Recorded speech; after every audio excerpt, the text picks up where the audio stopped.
a new indoor greenhouse experiment. One of my favorite things. Come along with me.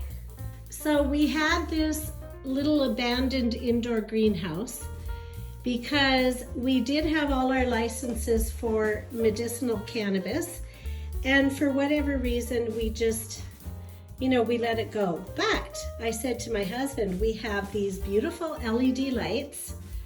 We've got fans, we've got a heater over there. So why don't we take this indoor greenhouse and see if we can grow plants, vegetable plants, for approximately the same price as we get in the store. And then if that happens, we can grow our own vegetables all winter long. So one of my favorite things, something new and exciting. We'll see how this goes. Come along with me. And there'll be more videos to come as things are growing.